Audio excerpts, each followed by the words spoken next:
Good morning, Brother Jim reporting here. End Times Prophecy News.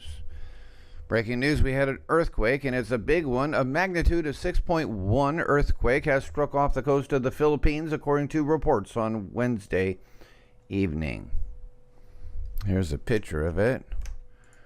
A location not far from Davao, Mindanao.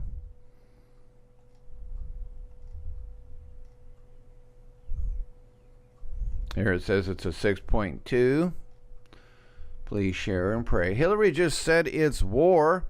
Failed presidential candidate Hillary Clinton claimed the U.S. is currently in the middle of a war on truth, facts, and reason.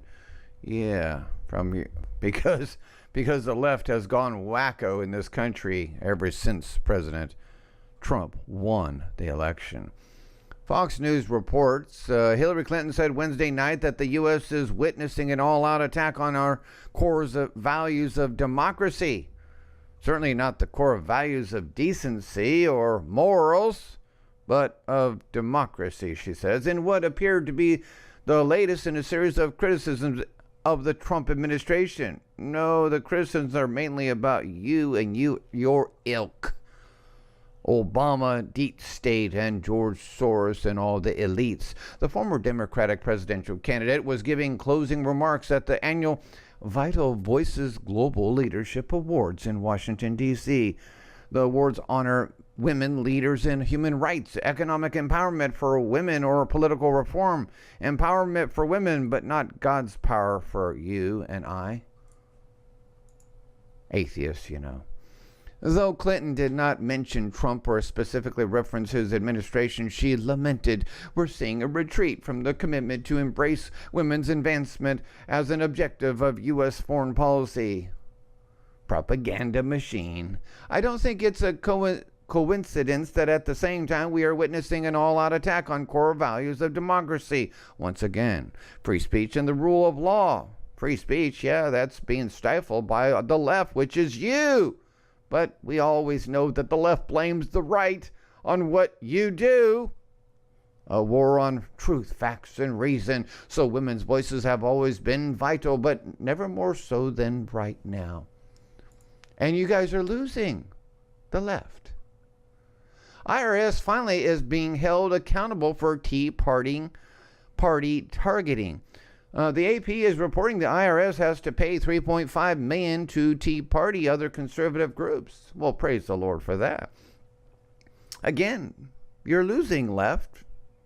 The lead plaintiff was the California-based NorCal Tea Party Patriots. The case swelled into a class action suit by hundreds of groups. The court will decide how much each gets after legal costs. Well, praise the Lord for California Patriots. The 2013 lawsuit during the Barack Obama administration was over treatment of conservative groups who said they were singled out for extra IRS scrutiny on tax-exempt status applications. These are groups of law-abiding citizens who should have never had their First Amendment rights infringed upon by the IRS. Jenny Beth Martin, president of the Tea Party Patriots umbrella group, said Wednesday, "These are groups that want the government to be accountable." And the White House, whoops, that's an old one, pardon me. And we move over here to they're doing everything they can to block Trump.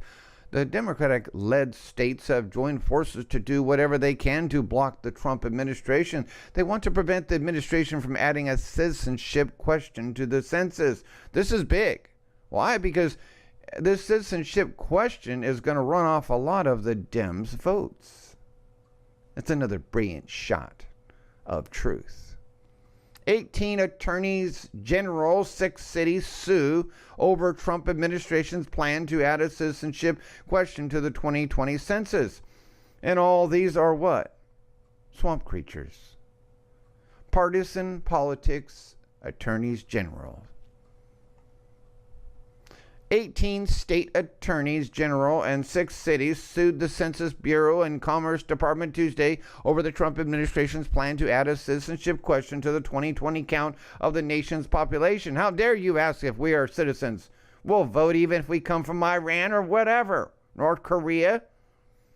The census has not asked whether members of American households are U.S. citizens since 1950, so who cares? But plan to in 2020 at the request of the Justice Department, which said it's needed to properly enforce the Voting Rights Act.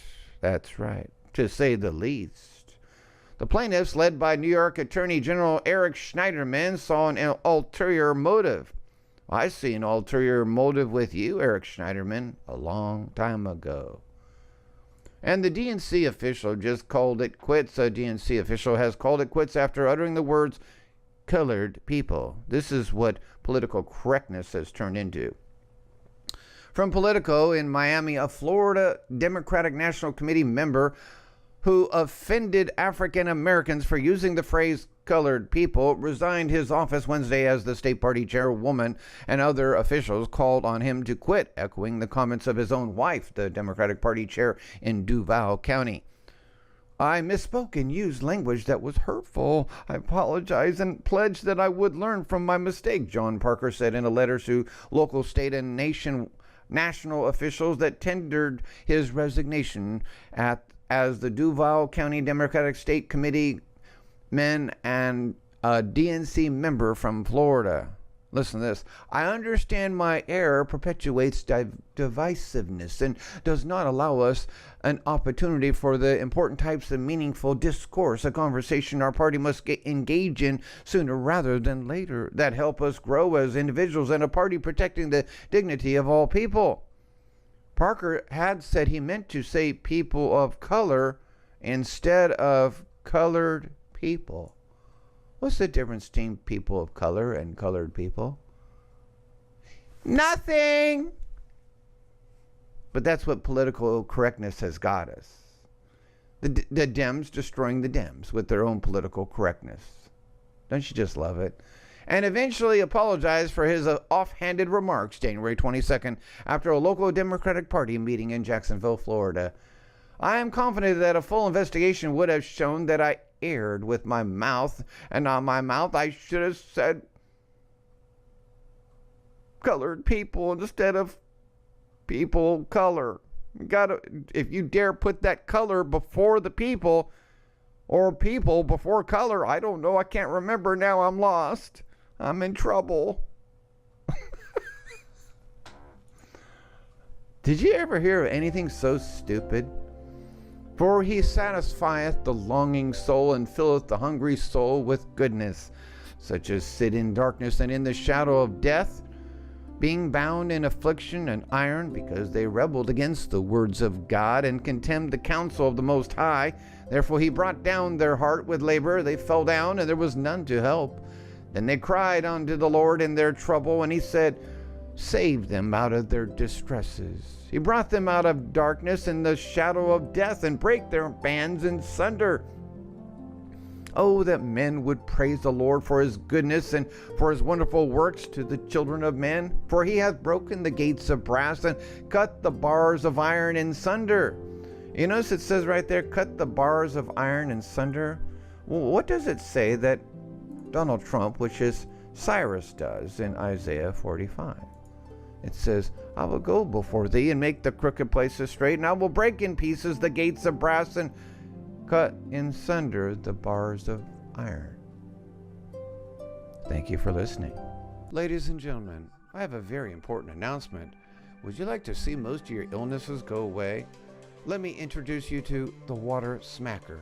A new modern breakthrough in science has come to knowledge, ridding your body of many toxins through this state-of-the-art new technology. The testimonials are endless. People have been healed of shingles, pancreas survivor healed, colon cancer patient healed. Your skin returns its oil back to itself and elasticity. Gray hair goes away. Look younger. Red blood cells return to being round. Plaque in your arteries is wiped out. Blood pressure is lowered. Feel stronger and have more energy. Return to a more youthful feeling and look. Pick up your Water Smacker today for only $350, and don't forget to mention Brother Jim sent you. The link is down below, along with a website and other videos for a much longer description. Thank you.